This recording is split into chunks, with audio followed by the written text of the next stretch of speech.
Greetings, you curiouser and curiouser Herle Burly-ites. An auspicious pod for you today.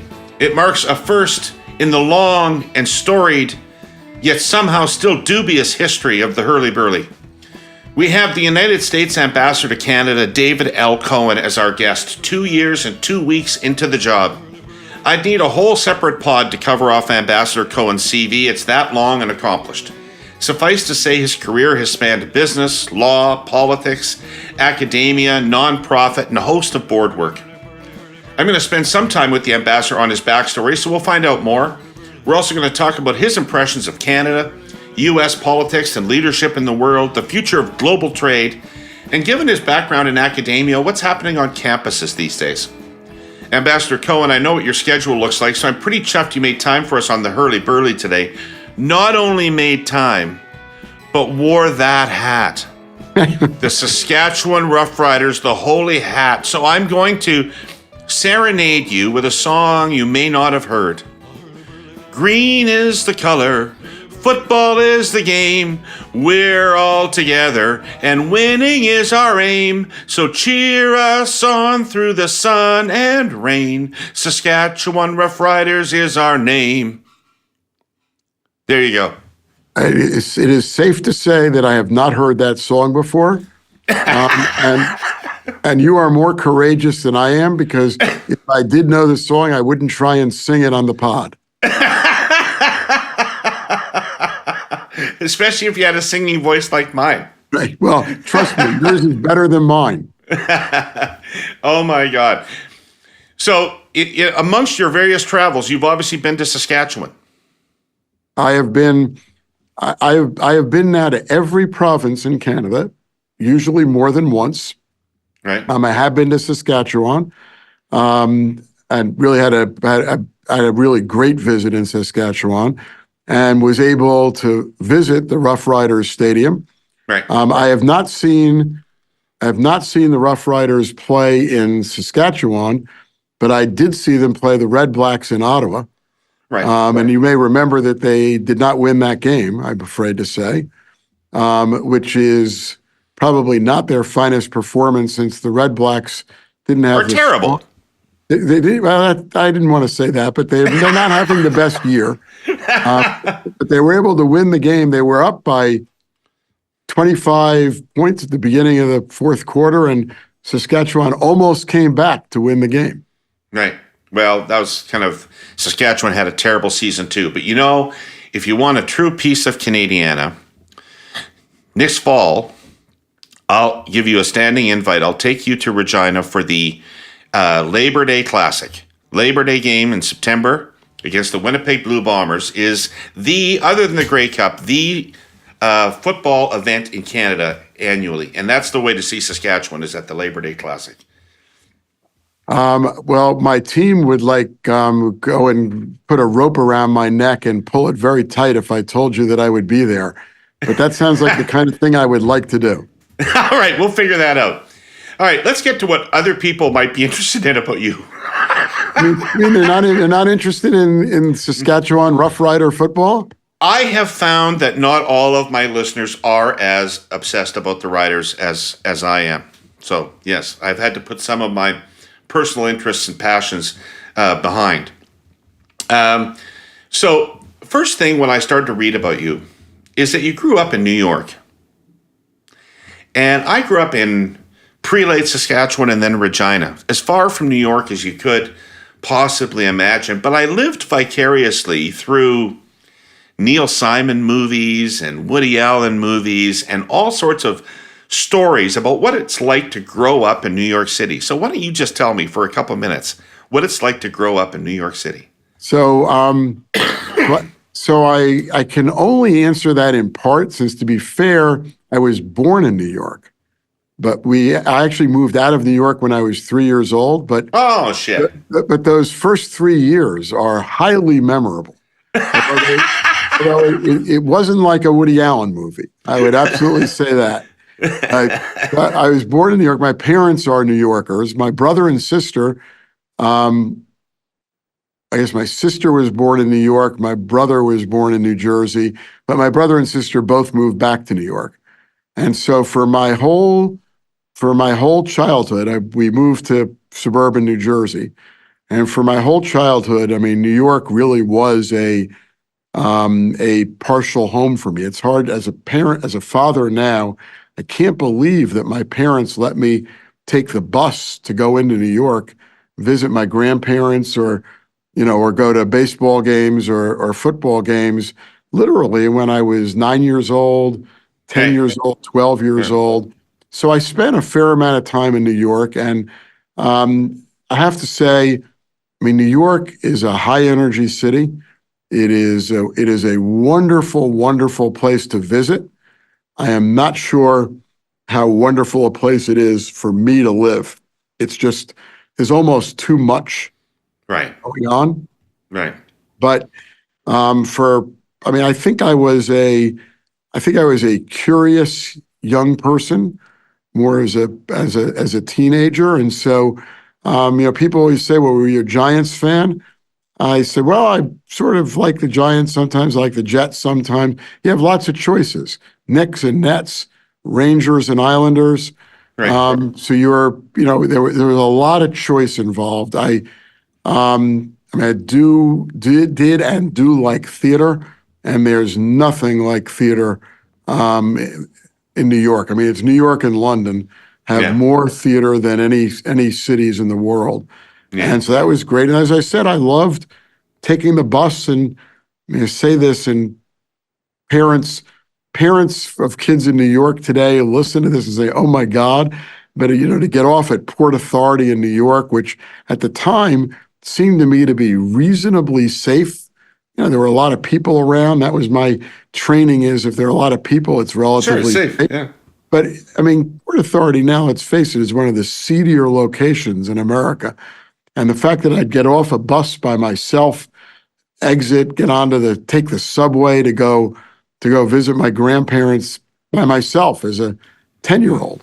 It was a learning experience. Well, times were different, and so were parents. I guess that's right. Yeah, parenting in the 60s is a little different. So, you've got this standard, not standard, it's quite unusual, but you've got this classic kind of career path of law and business. And a lot of people do that, not many as successfully as you, but a lot of people do that and never veer off into politics. But you veered off into politics as well as your profession, and probably put as much passion into politics as you put into your profession. What was it that attracted you to politics? Was that something from your family, or is it something you discovered along the way, or somebody you met? What drew you in? So I guess part of it would have to be genetic. My parents were both interested in politics, but the real political DNA in my body probably comes from my grandfather, my father's father, who was a very close friend of Thomas Dewey, governor of New York, and of course, probably most famous for one of the most unbelievable pictures and headlines that you can imagine: Dewey beats Truman! Yeah. Exclamation point, because that presidential race, or that presidential race, was called for Dewey and on Tuesday night, and on Wednesday morning, when Dewey woke up, Truman had won the election. So he was very active in New York politics, and I think that's probably where it comes genetically. But my own personal interest in politics is really an offshoot of my interests in service, in local service, in nonprofit service, in civic activities. And I view politics as an offshoot of that. It's, in a sense, the ultimate ability to be able to give back to your community, to be able to help people, and to be able to diversify my own life experience. So I've always worked hard. Some people would say ridiculously hard. Yeah. That's in my day job, but my relaxation. People say, "What are your hobbies?" One of my hobbies was politics. One of my hobbies was volunteering, and it helped keep me focused, to be able to spend time to interact with people in the community, people who often, usually, were less fortunate than I was in my family situation, and it helped keep me grounded and give me an excuse to be excited about waking up in the morning and going to work and engaging in my day-to-day activities. So when I advise young people, I get a lot of young people who look at my career and say, we want to do what you did. And I say, well, first of all, be careful what you wish for. It's not so easy.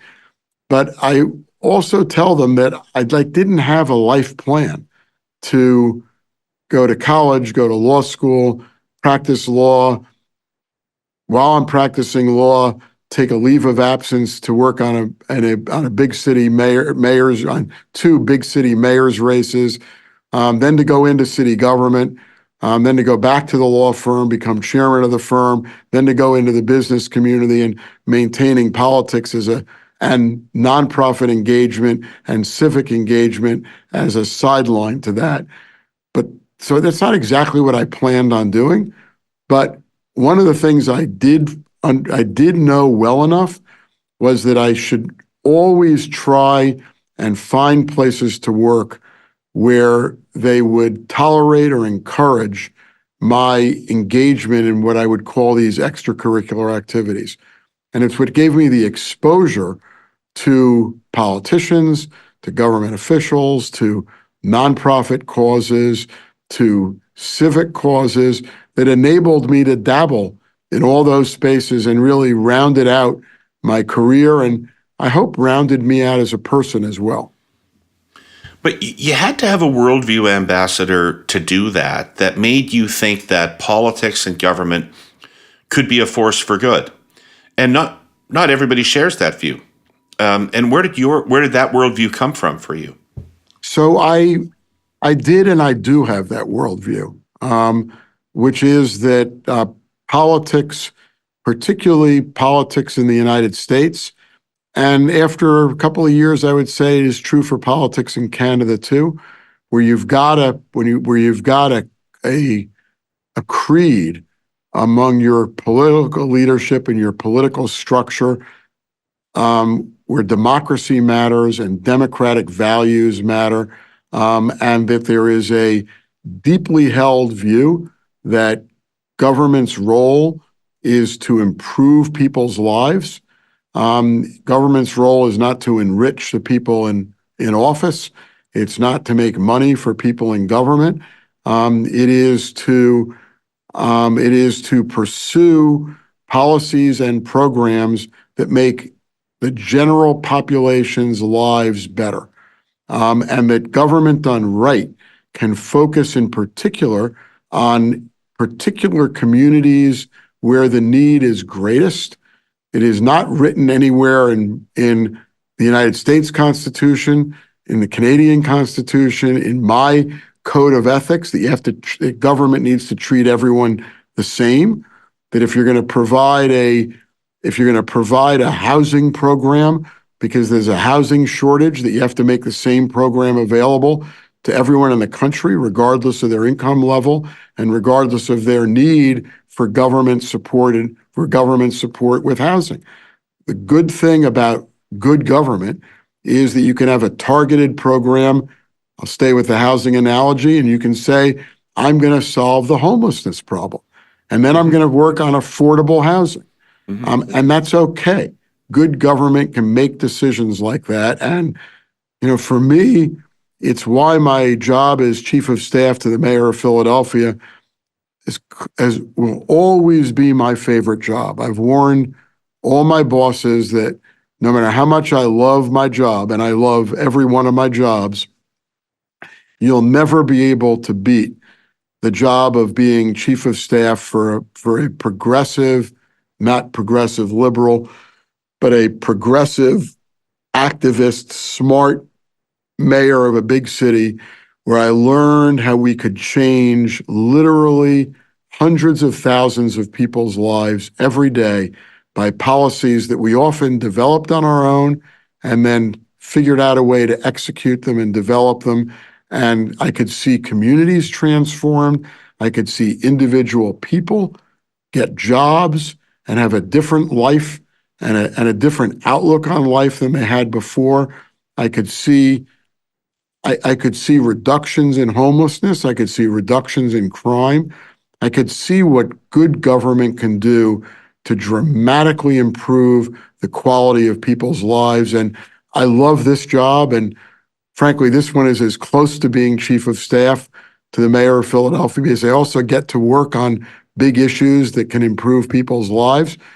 But most other jobs in the world do not give you the opportunity in a relatively short time period to actually design and execute programs and see how they improve people's lives.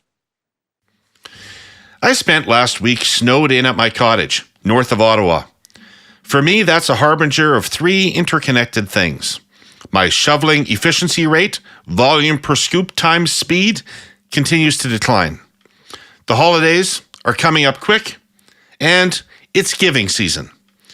You all know our presenting sponsor is TELUS. Giving is a core value with them, and there are thousands of ways they demonstrate that all year long. One shiny new initiative is the $50 million TELUS Student Bursary. It's the largest bursary fund in Canada. TELUS gave a $25 million endowment gift to create it, and continuing support will come from a further $25 million fundraising commitment from the TELUS Friendly Future Foundation. Why the bursary? The average Canadian post-secondary student owes almost $30,000 upon graduation. 2 in 5 students say they're considering withdrawing from school due to financial constraints. And 79% of students report the amount of debt they're obliged to take on is debilitating. So this bursary fund will provide vital support for thousands of students experiencing financial hardship. That's a positive impact that reverberates down through the years. As part of the program, each bursary recipient commits to taking on a project that has a positive social, environmental, or health impact. It's a virtuous circle of giving, Herle Burly-ites, tomorrow's leaders making the world a better place today. The program launched about 2 months ago, and in this academic year alone, it awarded $2 million to 400 students in financial need. If, during this giving season, you feel you want to add your support to the TELUS Student Bursary, you can donate at friendlyfuture.com/bursary. Next week, I'll be back with another giving story. How old were you when you were the chief of staff to the mayor of Philadelphia? That is a question that will frighten the people of Philadelphia. So Ed was elected in... Ed Rendell, the great Ed Rendell. The great Ed Rendell. Larger than life Ed Rendell. Larger than life Ed Rendell is also right. He would be a good guest on your podcast, by the way. I would love him. If you can help with that, we'll do it. But I'm fascinated by him. I used to be obsessed with him because I also supported Hillary Clinton in 2008, and he was a tremendous spokesperson for her. He was great for her. So he was elected in 1991, and in 1991, I was the ripe old age of 35. Right. So what I was going to say to you, Ambassador, is, it's the interesting thing about politics is the way you can get committed to an enterprise and to a politician at that age. It is impossible for a politician now, anybody, to make me think about them the way I thought about Paul Martin when I was 30 years old, right? Just when you get older, you lose some of that bonding thing that can happen. But at the age that you got hooked up with Rendell, I bet you were a true believer in what you were doing. So, well, I really was a true believer. And in fairness, I think it runs two ways. I think there are some politicians, and I didn't know Paul Martin, but by reputation, he would be in that category. Ed Rendell was definitely in that category. Bill Clinton was definitely in that category, who inspire their supporters and inspire people who want to work for them. Right. One of the proudest elements of my work for Ed Rendell is that, we created an administration of young, smart people who were devoted to public service, were devoted to the people, to the city of Philadelphia and the people of Philadelphia. There was virtually no turnover in our staff Right. in the 8 years that Ed Rendell was mayor. When I left after 5.5 years, I was one of the only people who left the administration. And I say when I left, as my wife points out to me, I only stopped getting a city paycheck. I didn't really leave the administration. I'm still in City Hall 3 days a week. I still talk to Ed every day. And to some extent that continues. I mean, the joke is, once a chief of staff, always a chief of staff. No, 100% true. You never really give up the job. But you're right. There is something about the political process where it can hook young people and get them engaged, and again, done right, it's really what makes government work. Because no one should be going into government because it's the most financially lucrative job they're going to have. If so, they're probably at the wrong talent level that you're looking for. Right. You go into city government, you go into state or provincial government, you go into the federal government because you're interested in serving. You're interested in improving the quality of life for your city, for your province, for your state, for your country. And you want to be a true believer for that cause. And that's what makes you effective. And it's harder to do when you're older. I describe this all the time because as you get a little older, you develop a little bit of a veneer of cynicism. No shit. Does this person really mean what he says? And is that really going to work? I used to describe Ed Rendell's strength. We ran on a campaign of great ideas and vision and how he was going to turn the city around. And when he went into office, he called the whole senior staff together and I gave the following analogy. Ed Rendell is like the emperor with no clothes. He has gotten this whole city excited about a future. Right now, it's a future that doesn't exist. We're broke. We can't afford to pay for anything. Our job is to get clothes on him before people realize that there's no there there. We've got to provide the there while people are excited, while they've bought in, and then when they wake up and they say, okay, where are the goods, that the goods are there, and then we can deliver on that promise. And unless you're in on the ground floor, older people, someone comes along and says, I'm gonna reinvent the way housing is delivered in Canada. You're just a little cynical. It's another politician, another idea, it'll never work. I've heard that before, whether you have or you haven't. Yeah. And this is not specifically about you, Minister Fraser. Right. No, but this is where I think good elected officials and dynamic elected officials can change the world, because there is a reaction to the program that Sean Fraser is running of it's just politics, it's just verbiage, and yet you can already see it beginning to work. Yeah. I have a little bias on this because, frankly, the model that he's using, which is using federal resources and going to cities, say, I'm going to give you resources, but I'm going to demand deliverables in terms of housing units, which we're going to count, that they've got to be affordable. I need you to change the housing financing and the housing cost calculus in your city. That's very much a U.S. model. The primary responsibility for housing and housing development in the modern era in the United States is municipally driven. In the 30s, under FHA programs, there was a much larger federal presence in housing in the United States.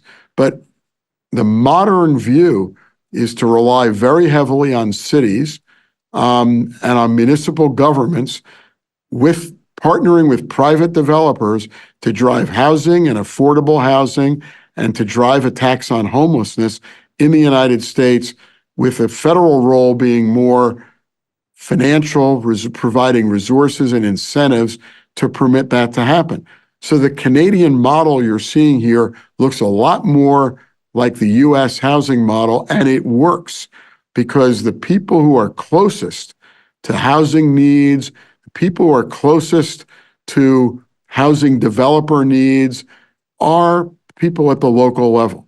So I happen to think this construct and what Sean is doing, and what the Prime Minister is doing in the housing space is an incredibly well-designed program in order to accomplish the ultimate objective, which is to stimulate, at the end of the day, to stimulate the private sector to build more houses, and in particular to build more affordable housing, to be able to alleviate a housing supply crisis. Yeah, absolutely. Okay, now, Ambassador, my girlfriend Terry. Don't I get some credit? I get some credit. Mixed in Canadian policy with U.S. policy. Oh, it was brilliant. It was a tour de force. Actually, a pretty good answer. It was a tour. I really didn't know what to do with it because it was so complimentary to the government that I just sort of I'd let it go. I didn't know what to do with it. Your little cynical veneer was saying, I can't let him get away with being so complimentary. I have to pick this apart somehow. Yeah, no, I'm not going to pick it apart. I'm going to move on, and I'm going to ask you because my girlfriend Terry once arranged for her mother from Ireland, her mother who's lived in Canada but was originally from Ireland, to meet the Canadian ambassador to Ireland over in Ireland at his residence.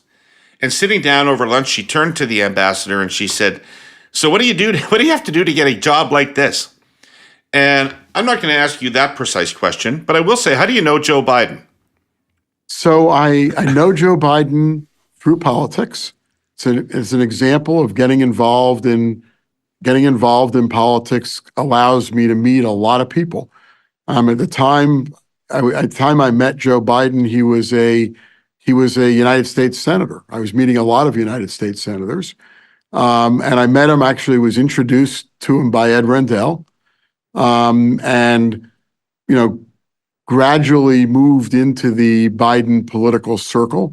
The then senator introduced me to his son, Beau, and even at that young age, I had a bit of a reputation of knowing my way around politics, both for what I had done for Ed Rendell, what I had done before I worked for Ed Rendell, when I worked for a United States congressman from New York. And then Senator Biden asked me whether I'd be willing to meet Beau and to serve as a bit of an advisor to him as he was getting into and navigating his political career and political environment. And then I became very close personal friends with Beau and advised him on all of his campaigns and a lot of his decision-making about what office he wanted to run for. Right. And one thing I will tell you about the Biden family, and this is both Joe and Jill, and this is true for a lot of people, by the way, give you a little secret, it's true for me too, but if you want to have a close relationship with Joe and Jill Biden, have a close relationship with one of their kids or their grandkids. Right. Because family is everything to the Biden family. And as I said, I'm not the only one. There are a number of close friends of Beau's and of Hunter's who are an important part of the Biden family orbit. And it creates the fact that I had this close relationship with Beau created a personal bond beyond the business and political bond that I was developing separately with Joe Biden. Were you involved in the president? By the way, sorry for the loss of your friend. This is a tragic, sad story. It is really, really sad, and it was excruciatingly difficult to live through that with him, but to live through that with Joe and Jill. Yeah. I think the world has gotten a glimpse into just how close Joe Biden is with his kids, but in particularly with Beau. There was a special relationship there, and you see the way that the president relates to families who've lost family members in shootings or in other or in just military losses, and even at this point, he he feels their pain so personally because it just brings back Bo's sickness and the loss of Bo and how excruciatingly painful it was for him. And it's, you look at things in your life that help to define you and help to define your character. And for me, fortunately, some of those things are generally not death, losing somebody. I've been fortunate in that regard. But for Joe Biden, I think it is fair to say that if you're looking for a defining element of his character and of his personality, it was Bo's sickness and ultimately Bo's death. It has absolutely helped to make him the person, the human being, the empathetic president, the empathetic father, the empathetic husband, the empathetic grandfather, the empathetic. There are people who call Joe Biden the consoler in chief. Yeah, yeah. And I don't think we've ever had a president you have presidents who have to console a lot of people. You have presidents who are very good at all of their jobs, including that. I don't think we've ever had a president who's been able to bring the empathy to the consolation process that Joe Biden has been able to do. Can you tell us a little bit about him and what he does bring to the presidency? I'll just say to you, I'm a fan of his administration. I think it's proven to be remarkably well run and competent and getting stuff done. It may be the best at that of any Democratic administration I've seen that I can recall. So I think it's quite an impressive government. That doesn't mean I don't have re-election concerns, the same as everybody else does. But it is a good government, and it's an interesting government because he's trying to hold together a party that may actually be two parties right now. And he himself seems to me like an old style Democrat, which I prefer, 50s, 60s, and maybe 70s Democrat, as opposed to a 90s and 2000s Clintonian or Obamian Democrat. Seems like an old style Democrat, but he also seems like he understands the pressures of the new Democratic Party that has emerged as well. So what can you tell us about him and what he's bringing to this and how he's managing all this? So I know you know this, but I am scrupulous about staying out of politics in this new job. Believe me, that's not easy for me to say or to do because so much of my life I've spent engaged in a very detailed and frankly passionate way in politics, and I've had the luxury of, when I'm in politics and engaging in politics, of engaging on behalf of people who I truly believe in. I've the luxury of being able to make choices in doing that. But I think talking about Joe Biden as a person and Joe Biden as president of the United States, it's not political. It is in a sense, it's in my view, and I have this view of effective politicians and effective government officials about what they bring to the table. So I start from the position of character and of values. And I think Joe Biden, through his life experience, just brings incredibly solid values to the table. And he is, look at his career. Look how successful he's been, but he's been in government service his entire life. So none of his accomplishments have been designed to enable him to make money, which is often the way that a lot of people's lives are measured, by how much wealth did they create for themselves. Joe Biden, the measuring stick, the yardstick of Joe Biden's life is how much has he improved the lives of his constituents and the people of Delaware, and now the people of America, and now the people around the world. He has a global perspective on what he as a leader can deliver to improve the quality of life of people in a global sense. So it is character that it starts with. He is also smart, and I can't control myself I mean, he knows his stuff, and he knows the substance of what he is doing. And I've personally seen this.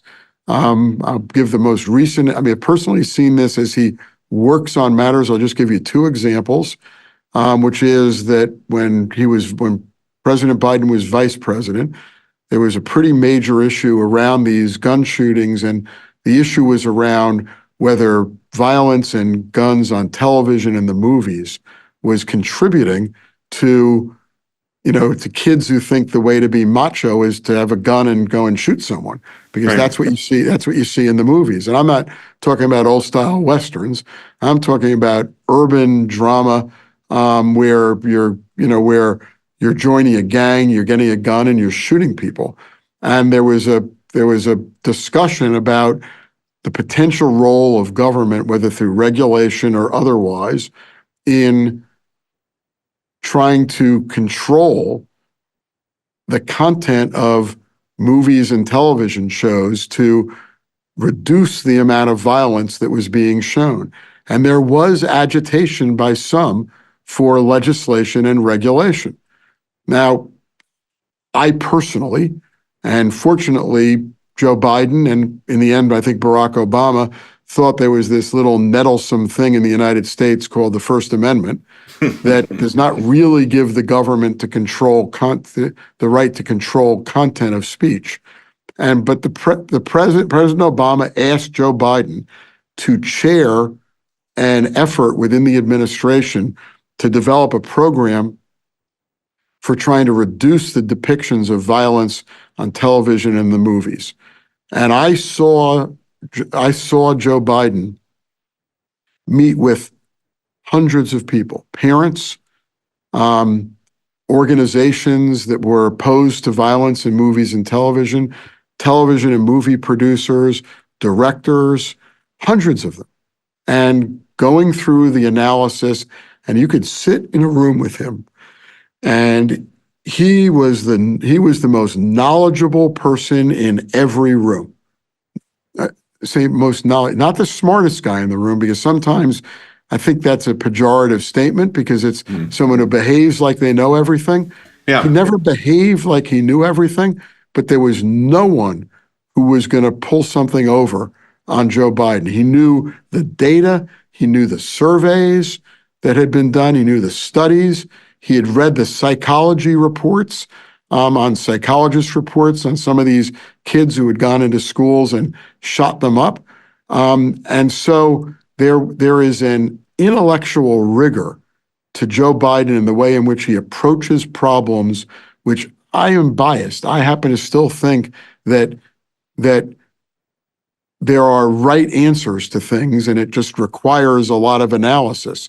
That's that example. I will also tell you, because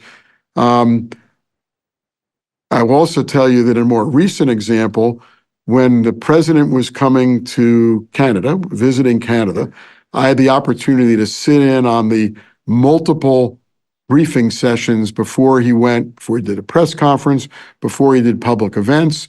And you've got, every bold-faced name and names who you and your listeners would recognize as his advisors who were in the room. And I will tell you that the person who knew the most about the messaging, the most about the substance, and who had the best instinct for how to talk about these issues was not any of those advisors, but it was Joe Biden. Right. And so there is this intellect that goes along with the character, which I think is important. And then the third, and I'm only going to do three attributes. The third attributes I've already talked about, and that is empathy.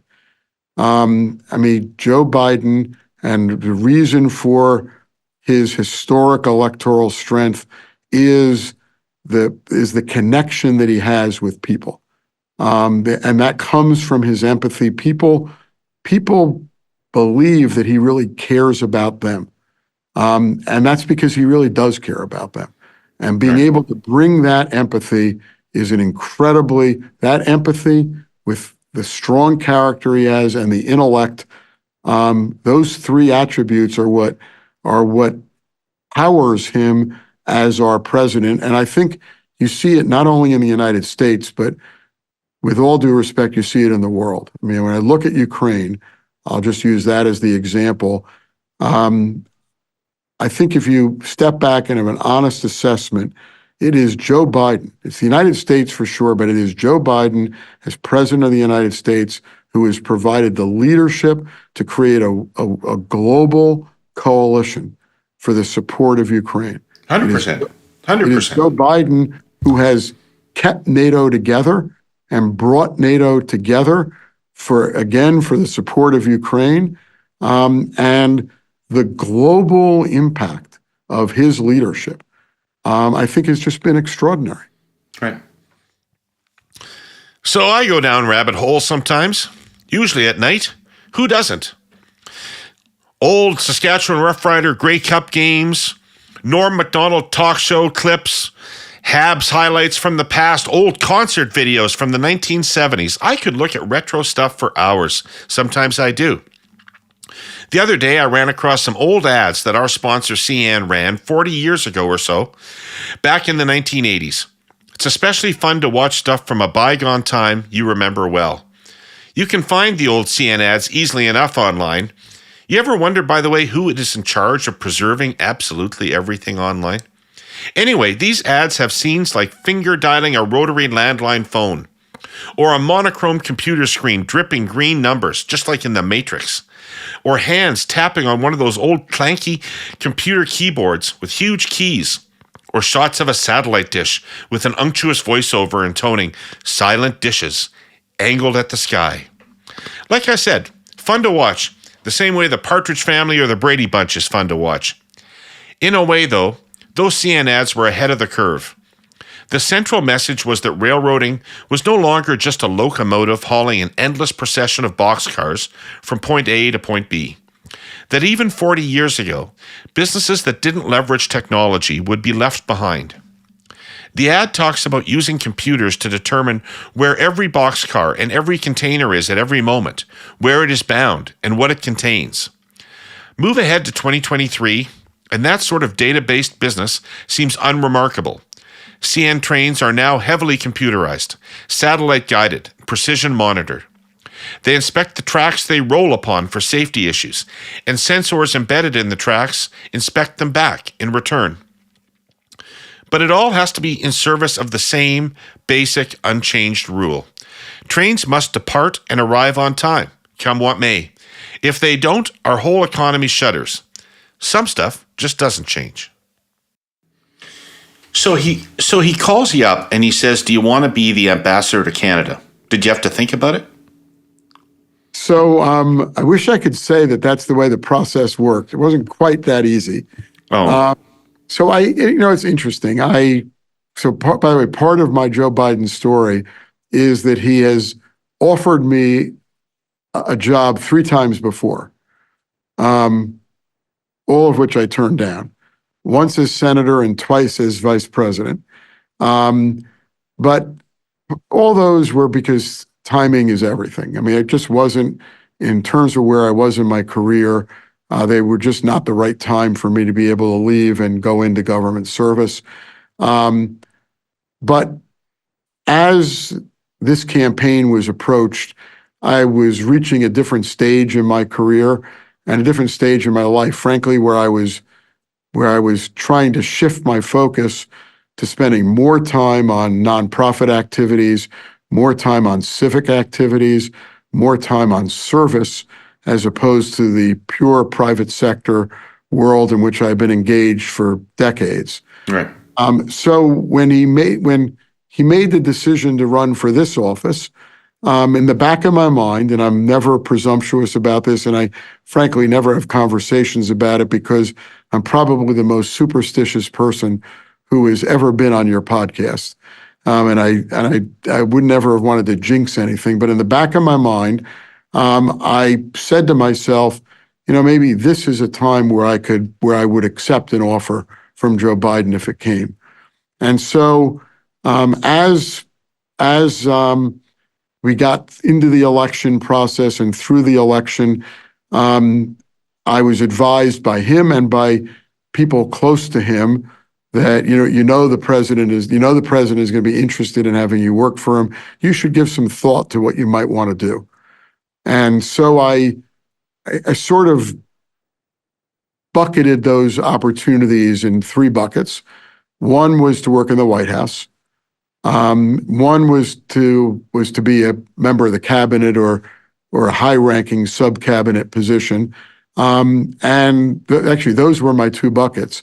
And then some of the people I was talking to said, "What about being an ambassador?"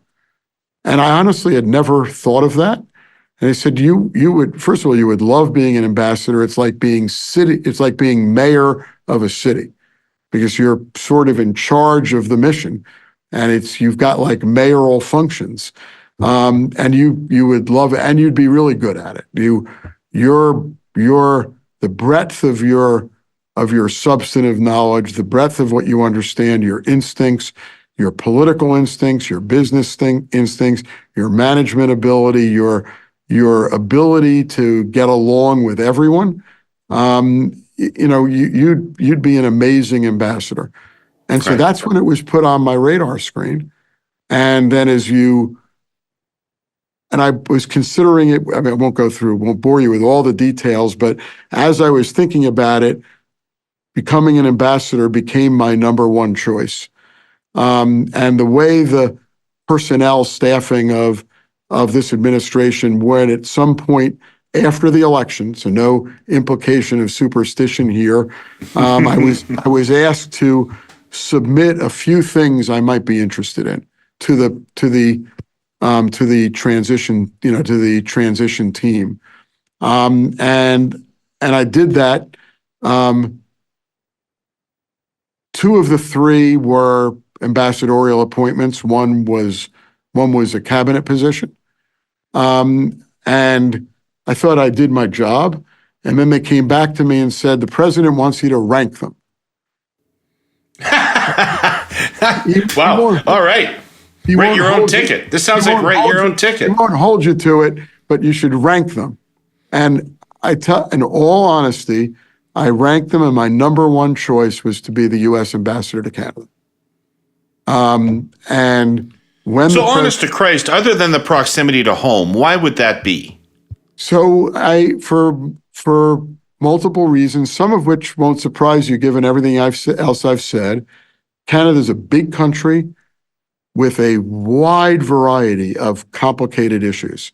And I wanted the intellectual challenge of the substance of being ambassador, to be able to work on trade, on defense, on intelligence, on the environment, to be able to help manage what I call Canadian federalism, the interplay between the federal government, the provincial government, the local governments, to be able to manage the interrelationship between the United States federal government and United States state governments and Canada, because there are all these state government to provincial government to federal government connections. So there was a complexity to this job that really excited me, and that played into a lot of my strengths and a lot of my knowledge. But the overarching factor for me, which I had explored, was that I wanted to be ambassador to a country that mattered to Joe Biden. I did not want to go someplace where he and his administration didn't really care what happened. I wanted to go to a country where this mattered to him and to his administration. And there's what better country to pick than Canada, which the president himself identifies as our closest partner, ally, and friend, because that ensures that it's Canada, and Canada issues are always going to be on the radar screen of the president and the most senior members of his administration. And so that was the reason why I was interested in Canada. And what have you learned about it, man? 2 years in the job? What have you learned about it? What has changed in your impression of Canada since you've been doing this job? So I've learned a lot. And I'll answer the question, but I have to be honest, because I'm not sure I had enough of an impression to where it's been changed. So Right. it's more, what have I learned? If I can adjust the question, what have I learned in terms of what I was looking for about Canada? And what I've learned is that there is this host. Is winter better or worse than you expected it to be? So winter is a non-factor for me.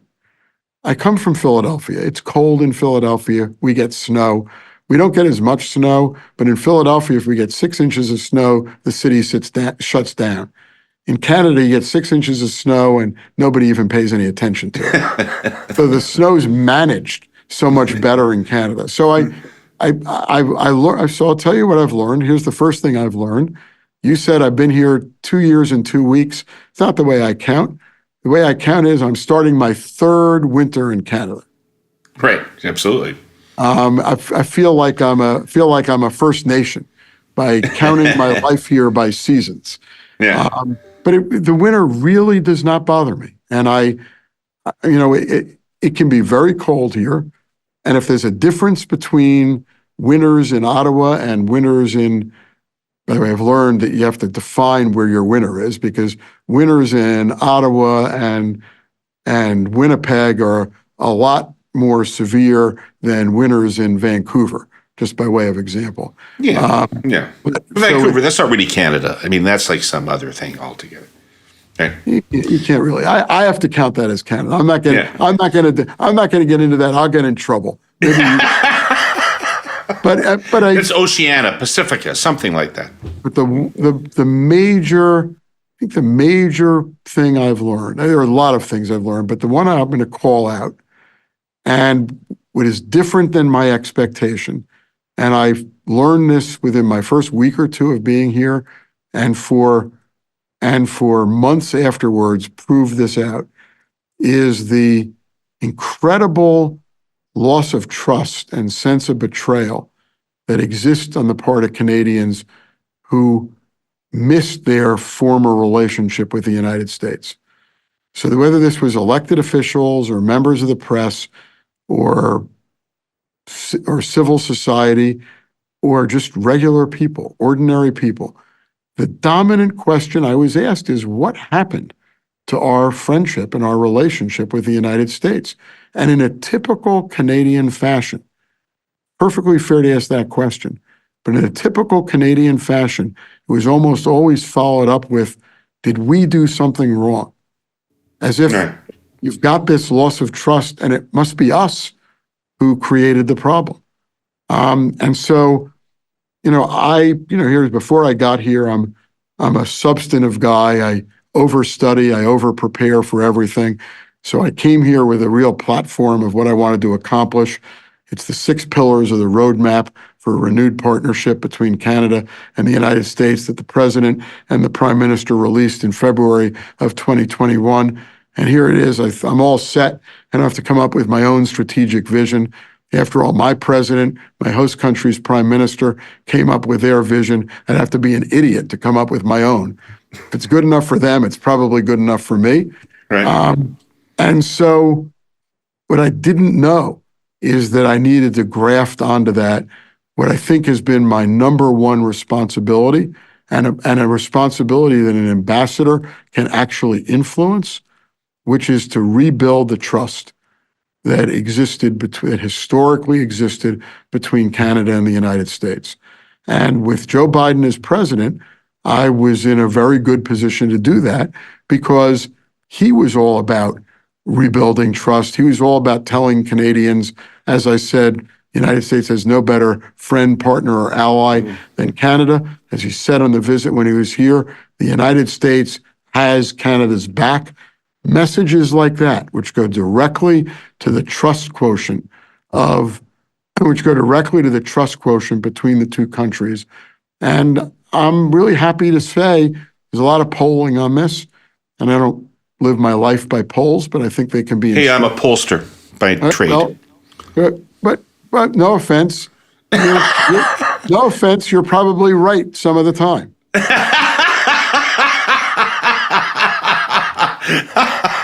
Like any other pollster. Pollsters are like. I'm going to tell Anzalone you said this, by the way. But pollsters are a lot like meteorologists. when you're right, you look like a genius. And when you're wrong, people yell at you. So, but in any event, the polls, there are polls that poll trust factor in a variety of ways. And the peak of Canadian trust for the United States was really at the end of the Obama administration. The trough was right before Joe Biden took office. And the numbers today are almost back to where they were at the end of the Obama administration. So yeah, but they would have a huge asterisk, Ambassador, and I don't want to get you in trouble by asking about politics. So I'm going to take this question one step back from the political actors that are involved, right? Canadians and people around the world ask that question not because they're hurt about a friendship, because everybody's scared shitless, okay? The German ambassador to Canada told me the United States is the world's indispensable country, and the West doesn't work without U.S. leadership. Okay. And everybody intuitively understands that. And as we look at the United States, and I don't mean who's contesting what right now, I'm just talking about underlying attitudes that I see in polling about things like Ukraine, about other issues. And I ask myself, does the United States still want to lead the world? So this is I have a longer answer, but I sometimes, when you get a question that direct and that important, being blunt and concise is the best way to go. And so my answer to the question whether the United States still wants to lead the world is yes, period. And the United States is more than any one person. The United States is a country. There is a president, but there are 535 members of Congress. There are 50 governors. There are hundreds of mayors. There are 300 million people. And I'm proud to be an American. I want to sound like a song, but I'm proud to be an American. And I'm proud when people say something like what the German ambassador says, it makes me proud. And you said, why did you get involved in politics? Why were we so interested in politics? It's because I believed that the United States has a role to play in the world. We are a leader of the world's democracies. We will stand up for a country like Ukraine when that country needs to be stood up for. We will stand up for a country like Israel when it is invaded by a terrorist force. And we will stand up for Israel and staunchly defend its right to defend itself, consistent with international law. But by the same token, and this is why I'm so proud of the United States, we will stand up for Palestinians who should not be indiscriminately slaughtered in this war. A Palestinian civilian life lost has no less value than an Israeli life lost. And so as a country, we will stand up for democracy. We'll stand up for the forces of good. We are a leader in this space. And that is as a country, because the president alone can't provide $45 billion of military assistance to Ukraine. He needs to do that with the United States Congress. And that's what's happened. That's how we've been able to do that. And the president and the Congress can't do that without the support of the people of the United States. And this is what we stand for as a people. And I can sometimes get emotional about this. I'm from Philadelphia, where we have the Liberty Bell, still the original Liberty Bell, still on display on Independence Mall in Philadelphia. You have Independence Hall, where the Declaration of Independence was debated and where it was issued, where the Constitution was written, and again issued out of Philadelphia. And it's going all the way back to 1776, that it's these moral values that the United States stands for, and central among those values is to be there for other democracies in the world, for countries and for people who need our assistance and who need the support of the United States. Well, it's really encouraging to hear that, and I love to hear your passion about it. Can I pick away at it one more bit, though? Sure. I had You're the boss. this obscure. The question is, I have to wonder if the United States is that sounds like the United States to me, but I have to wonder if the United States is changing. I had the good fortune to read a book by Samuel Huntington when I was in university called, and it's not Clash of Civilizations, it was called American Politics, The Promise of Disharmony. The Promise of Disharmony.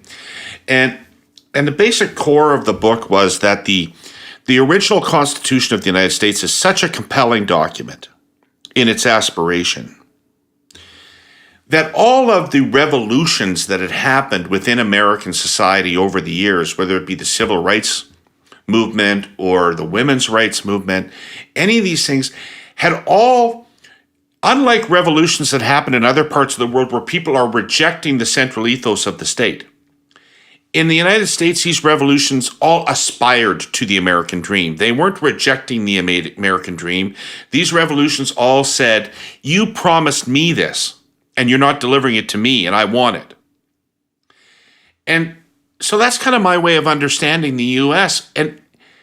But lately it seems to me like these political movements, these societal movements aren't that they are challenging some of the core belief systems of the United States. Look, I mean, democracy can sometimes be messy. No doubt about it. And watching it real time can sometimes be troubling. But the history of the United States is that our democracy and our fundamental commitment to fairness, justice, and equity is enduring. Doesn't matter who the president is, it doesn't matter what the Congress is, and you can have these ripples of, these ripples of disagreement.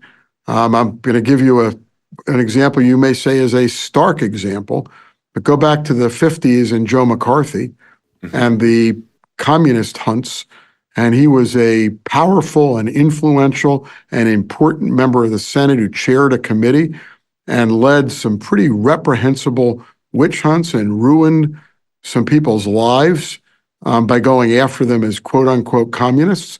Well, that wasn't a pretty chapter in the history of the United States, but the United States survived that. And we came out of the 50s. We came out of the 50s with a renewed commitment to tolerating differences of opinions and to embracing that which is good about our country and the people in our country.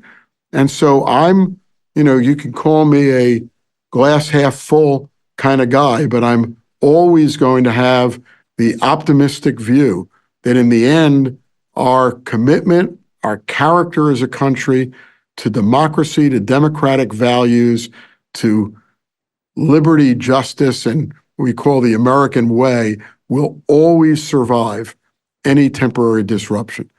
So my other favorite quote, shouldn't say it's a favorite quote because I can't remember the exact quote, but it's Winston Churchill's famous line about democracy, which is something like, well, democracy is a complete mess, and it's the worst form of government unless you compare it to everything else. Exactly, except for all the others. Yeah.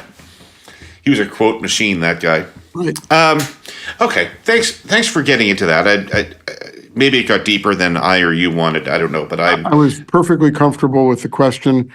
I hope my team was perfectly comfortable with the answer. To me, it's the question of the world right now, Ambassador. I mean, it's actually, I'm somebody who spent my whole life in Canadian politics, and it is difficult to care about it right now. Because it seems like everything that matters to me in this world is on the line down where you live, not where I live.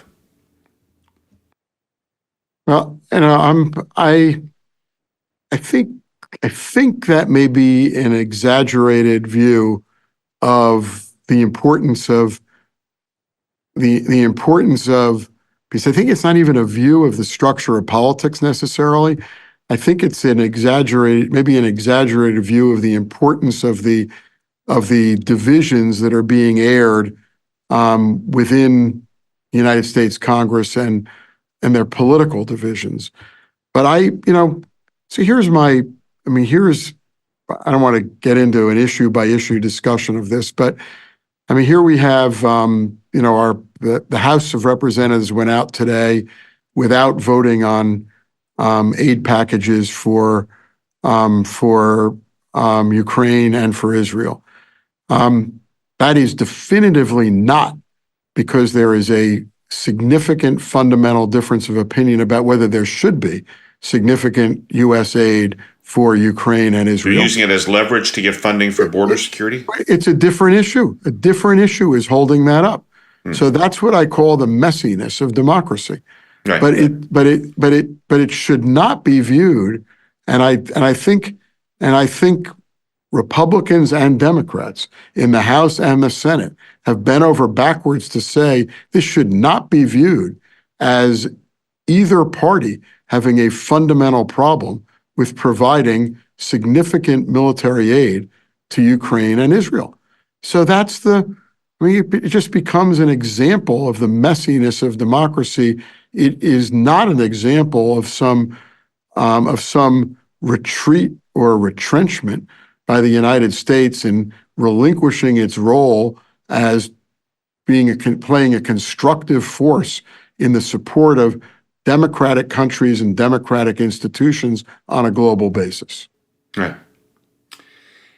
You know what? We're getting so tight for time. I got a couple things I want to jam in here, if I could, Ambassador. One of which is a little bit more prosaic, but pretty important nonetheless, which is the future of trade. And,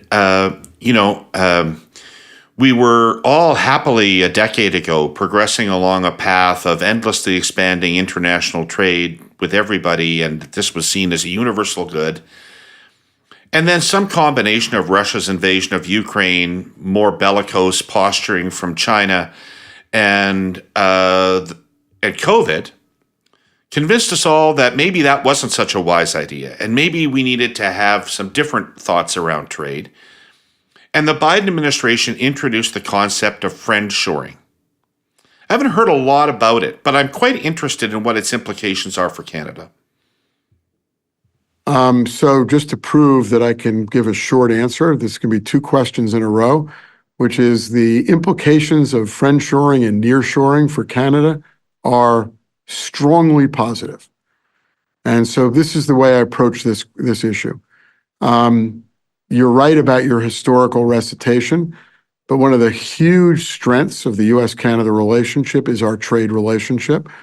So I've gone through this whole discussion, and I've only mentioned one number, and that's the size of the United States military assistance to Ukraine. I'm going to give you another one now, which is that each and every day, $3.25 billion of goods and services crosses the border between the United States and Canada, creating or preserving millions of jobs.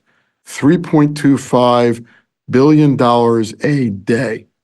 That trade relationship is the envy of the world. The envy of the world. And it's going to continue. And it's going to continue, it's going to grow. That number, by the way, is up 20%, 23 versus 22.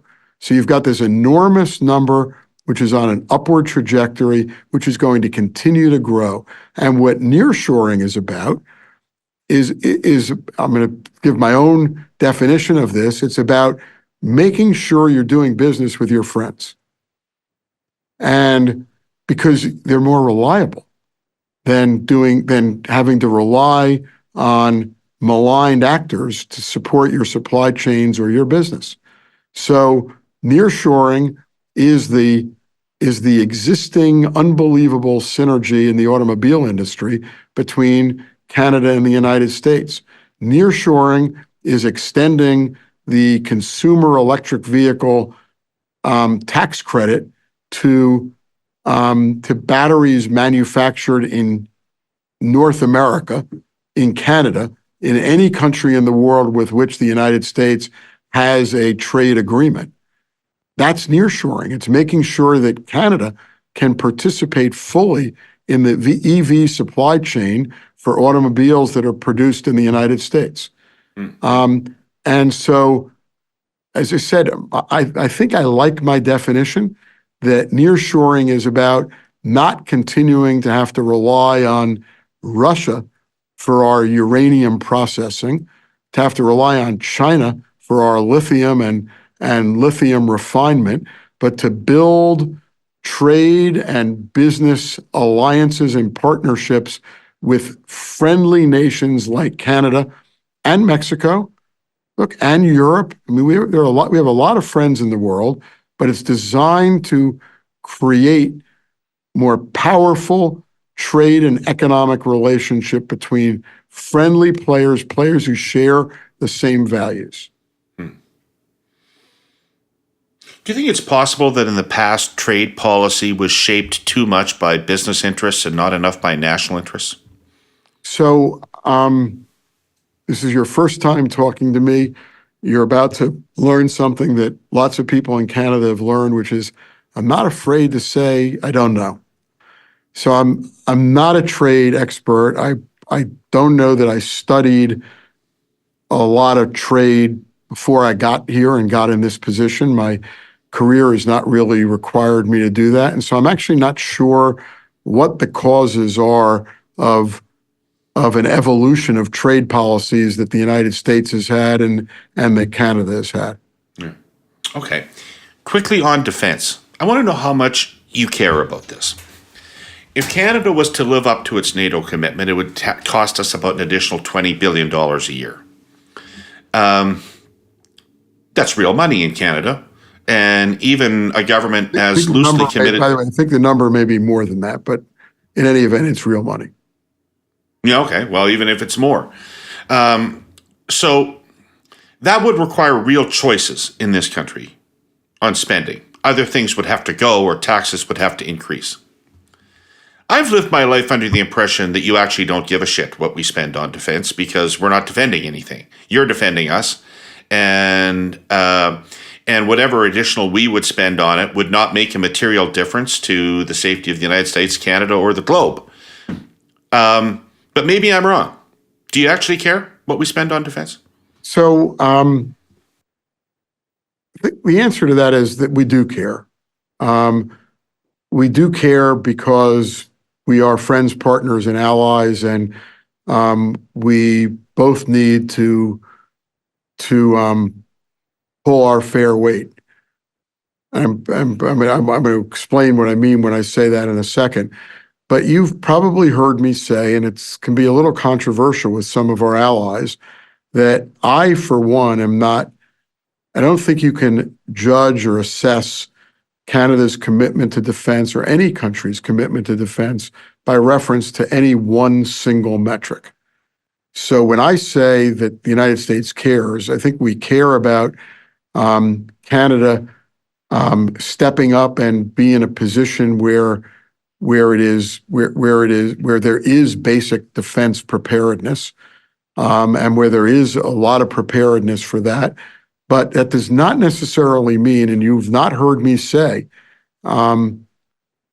publicly, and I have not said it privately, that I think Canada has to budget an extra $20 billion a year, or as I said, I think the real number is even longer than that, to get up to 2% of its GDP being spent on defense. I prefer to look at a variety of factors. I look at the trajectory of spend. So, Canada's at 1.69% of GDP now, but that's been going up. The trajectory on what's being spent in real terms and as a percentage of GDP is increasing over the last 5 years. So that trajectory is good. But what I really like to look at, and when I say it, I hope you're going to nod, because I think the right way to judge defense spending, after we're not spending on defense just to spend money as an accounting matter, it's to assess current threat levels, what the current threat levels are and what the needs are, and are there adequate resources being devoted to address the threat levels that exist today. The reference for spending should be what are we spending on? What are we trying to do? And what we're trying to do is to address existing and deepening threat levels for more activity, for example, by China and Russia in the Arctic. Right. Which is why I spend a lot of time talking about a priority of continental defense, of homeland defense, and in particular of defense preparedness and defense spending in the Arctic. Because I think against that measure, by the way, Ukraine, not homeland defense, not defense of the homeland, and not in that ilk, but it is an incredibly important priority for the United States and for the world's democracies to enable Ukraine to stand up for all of us in taking on Russia. And so I prefer to look at those current needs and say, well, what's Canada done? So take Ukraine. Every time Ukraine or the United States or any of the world's democracies has put out the call and asked people to step up to provide more military assistance to Ukraine, Canada's stepped up. They've been there. When it comes to Arctic defense, there's Canada's NORAD modernization plan. And when we were a little worried about some of the timing, not the specifics of the plan, but when we were actually going to see the spending, we were a little worried about the timing. Canada sharpened the timing and put some timelines on the proposed expenditures under NORAD modernization. And if I can, if you look at the recent procurement of the CMMA platform, which is the state-of-the-art surveillance platform, particularly it has particular strength for surveillance of submarines and movements of things that are underwater or under ice. So it is a huge Arctic priority. Canada ran an efficient procurement, a fair procurement. It was a sole source procurement, but sort of lost in some of the noise was that before the decision was made to sole source it, 23 companies submitted proposals for what their solution would be to Canada's CMMA needs. So there was real competition in selecting the platform. And then you have two different ministers. Well, our greatest area of military expertise has always appeared to me to be fighting over procurement. Right. But it's the two different defense ministers and the Auditor General concluded that Boeing's P-8 was the only platform available to meet Canada's needs. The major reason for that is the interoperability of the P-8 with the United States and with all of Canada's Five Eyes partners, because the strength of a surveillance system is its ability to be leveraged by what your allies are doing and what your allies are using. So there's a lot of criticism about Canada's procurement, that it took God only knows how many years to do the F-35. This is a procurement that was done in 2 years on a very significant strategic need for Canada. And Canada reached a decision that was good for Canada, good for Canadians, good for Canadian defense, good for the partnership and allyship between the United States and Canada, good for Canada's allies. So for me, that decision is a lot more important in proving out Canada's commitment to defense than what percentage of their GDP that they're spending on defense. So it's a more complicated question, which when you look at all the pieces of the puzzle, Canada ends up scoring in a much better position. But we do care that Canada is spending adequately and appropriately on defense because we're such close partners on things like continental defense and on the Arctic. Terrific. Ambassador, I've used up way too much of your time. Your staff are going to send me hostile notes, but I am thrilled to have been able to talk to you like this. I want to thank you for your service to the United States and to public service more generally. I want to thank you for your friendship for Canada and what you've done. And personally, I want to thank you for coming on this podcast and talking to my listeners about what's on your mind. And I'm sure that they will have learned a lot from it. I'd like to thank our presenting sponsor, TELUS, and our sponsor, CN Rail, for the sponsorship of this program. And everybody who watched or listened, thanks, and I hope you're having a good holiday, and happy remainder of Hanukkah to you, Ambassador. Thank you very much. Thank you for having me on. You're a great host. It's been thoroughly enjoyable. The time went by amazingly, and I'll just end by saying, go Rough Riders. Go Riders. Excellent. It's the best hat, best clothing anybody's ever worn on the pod. Right. Thank you so much, and I hope our paths cross again, Ambassador. Take care. I'm sure they will. Right.